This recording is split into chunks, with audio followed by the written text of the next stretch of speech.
स्वर सुधा मंच पर प्रस्तुत है।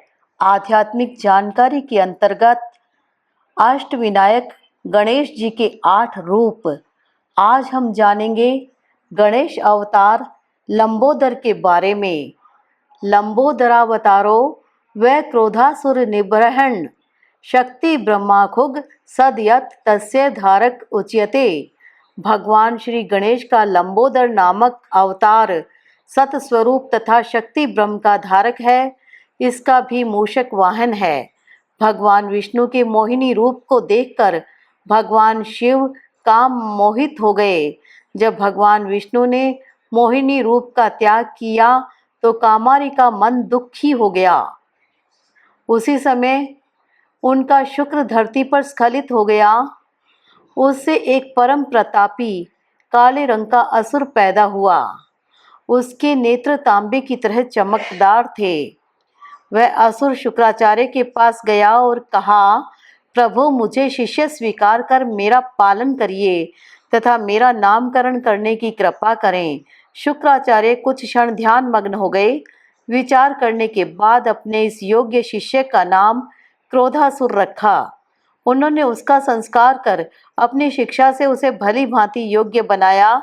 फिर उन्होंने शंबर दैत्य की परम रूपवती कन्या प्रीति के साथ उसका विवाह कर दिया। एक दिन क्रोधासुर ने आचार्य के समक्ष हाथ जोड़कर कहा, मैं आपकी आज्ञा से संपूर्ण ब्रह्मांडों पर विजय प्राप्त करना चाहता हूँ, अतः आप मुझे यश प्रदान करने वाला मंत्र देने की कृपा करें। शुक्राचार्य ने उसे सविधि सूर्य मंत्र की दीक्षा दी। क्रोधासुर शुक्राचार्य की आज्ञा लेकर वन में चला गया। वहां उसने एक पैर पर खड़े होकर सूर्य मंत्र का जप किया। उस धैर्यशाली दैत्य ने निराहार रहकर वर्षा, शीत और धूप का कष्ट सहन करते हुए कठोर तप किया। असुर के सहस्रों वर्षों की तपस्या के बाद भगवान सूर्य प्रसन्न होकर प्रकट हुए। क्रोधासुर ने उनका भक्ति पूर्वक पूजन किया। भगवान सूर्य को प्रसन्न देखकर उसने कहा, प्रभु मेरी मृत्यु न हो, मैं संपूर्ण ब्रह्मांडों को जीत लूं, सभी योद्धाओं में मैं अद्वितीय सिद्ध हूँ। तथास्तु कहकर भगवान सूर्य अंतर्धान हो गए। घर लौटकर क्रोधासुर ने शुक्राचार्य के चरणों में प्रणाम किया।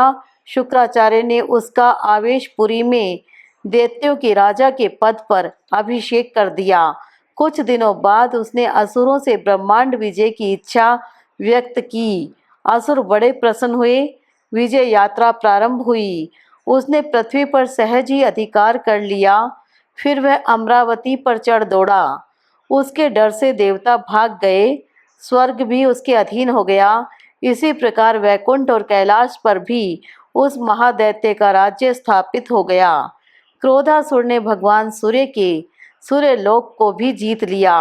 वरदान देने के कारण उन्होंने भी सूर्यलोक का दुखी हृदय से त्याग कर दिया। अत्यंत दुखी देवताओं और ऋषियों ने गणेश की आराधना की। इससे संतुष्ट होकर लंबोदर प्रकट हुए। उन्होंने कहा, देवताओं और ऋषियों, मैं क्रोधासुर का अहंकार चूर्ण कर दूंगा, आप लोग निश्चिंत हो जाएं। लंबोदर के साथ क्रोधासुर का भीषण संग्राम हुआ। देवगण भी असुरों का संहार करने लगे। क्रोधासुर के बड़े बड़े योद्धा समर भूमि में आहत होकर गिर पड़े। क्रोधासुर दुखी होकर लंबोदर के चरणों में गिर गया तथा उनकी भक्ति भाव से स्तुति करने लगा। सहज कृपालु लंबोदर ने उसे अभयदान दे दिया। क्रोधासुर भगवान लंबोदर का आशीर्वाद और भक्ति प्राप्त कर शांत जीवन बिताने के लिए पाताल चला गया। देवता अभय और प्रसन्न होकर भगवान लंबोदर का गुणगान करने लगे। जय श्री गणेश।